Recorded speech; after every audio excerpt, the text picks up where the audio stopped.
In the name of Allah, in this video, I will tell you the secret of the separation between Shia and Sunni and how the two sects of Shia and Sunni separated after the Prophet's death.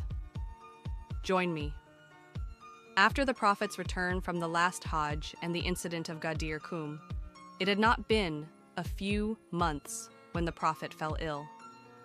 When everyone gathered around him, the Prophet said, "Bring me some paper and some medicine so that I can write for you that Ali will be the successor after me, so that you will not be divided." But Omar bin Khattab said that he was sick and was talking nonsense, and the Prophet got angry and threw everyone out of his room. The Shiites believe that the Prophet was poisoned and killed by two of his wives. It is necessary for every freedom-loving and truth-seeking person to know what the story of the Saqifa of Bani Sa'idah is, which I will tell you. Bani Sa'idah is a noun, and Saqifa means shelter. After the Prophet's death, before he was buried, a group of Muslims gathered in the Saqifa of Bani Sa'idah to elect the Prophet's successor. Imam Ali, with the help of only a few of his companions, bathed and buried the Prophet, while he was unaware of the chaos that was happening and was sad and upset about the Prophet's death. A small number of Ansar Muslims had gathered in the Saqifa of Bani Sa'idah, and each tribe claimed that the successor of the Prophet should be from their tribe. Until Umar and Abu Bakr arrived, and in the midst of the gathering, Umar took Abu Bakr's hand and pledged allegiance to him, saying that from now on, the Caliph of the Muslims is Abu Bakr, and everyone must pledge allegiance to him. A few people protested in the gathering and recalled the day of Ghadir Khumm, when they were threatened with death and several of them died suddenly. While the Prophet had just died, they put Abu Bakr on their shoulders and walked towards the Medina Mosque, clapping their hands. A group of thugs had been ordered to beat anyone who did not pledge allegiance, and everyone pledged allegiance out of fear. Abu Bakr arrived at the mosque and began to give a speech and announced his caliphate. That group went to the tribes for weeks and forced everyone to pledge allegiance to Abu Bakr. All the people of Medina knew that Imam Ali and Fatima had not pledged allegiance to Abu Bakr and considered their rule illegitimate. And for this reason, a group gathered and went to the house of Hazrat Fatima to forcefully bring Ali to pledge allegiance. When they arrived, Fatima opened the door and reminded her of the incident of Ghadir Khumm. A number of them gave up, but someone among them lit a fire in front of Fatima's house and wanted to forcefully enter the house, as Fatima was pregnant and prevented them from entering.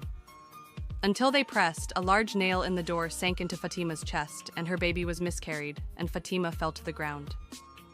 They entered by force, tied Ali with a rope, took him to the mosque by force to pledge allegiance, and rubbed Ali's hand with Abu Bakr's hand by force, saying that the allegiance was done.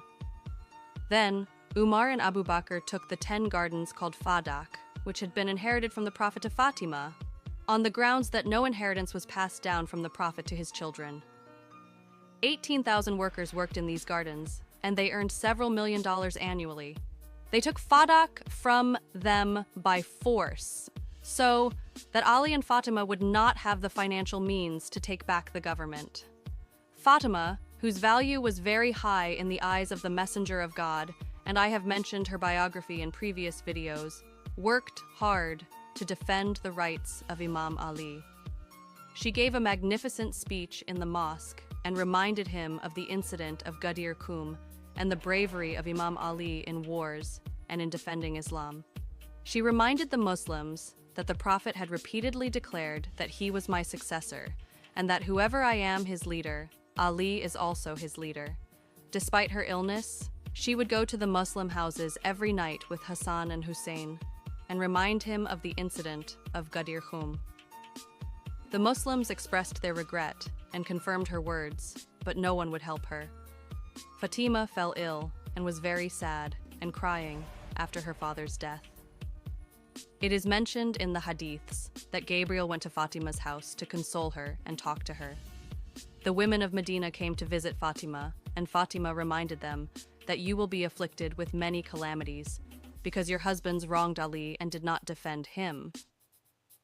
Abu Bakr and Umar wanted to visit Fatima, but Fatima refused and said that the Prophet had said that whoever hurts Fatima has hurt me, and whoever hurts me has hurt God. Fatima's condition became very serious, and she said to her maid Asama, "When I die, put me in a coffin so that the size of my body is not visible." And she advised Imam Ali to bury me at night and secretly. By doing this, I want people to know that I died unhappy with them. O you, marry a kind woman after me, so that she can take care of my children. And the Shiites believe that until the time the appearance of Imam Mahdi, the burial place of Fatima, will remain hidden.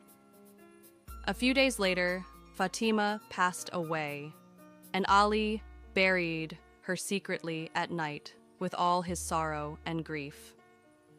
And because Islam was young and there was a possibility of an attack from Rome, and it was still possible that if he rebelled, Hassan and Hussein, who are the continuation of the Imamate and the only remnants of the Prophet's lineage, would also be killed, he did not rebel against the rule of Abu Bakr.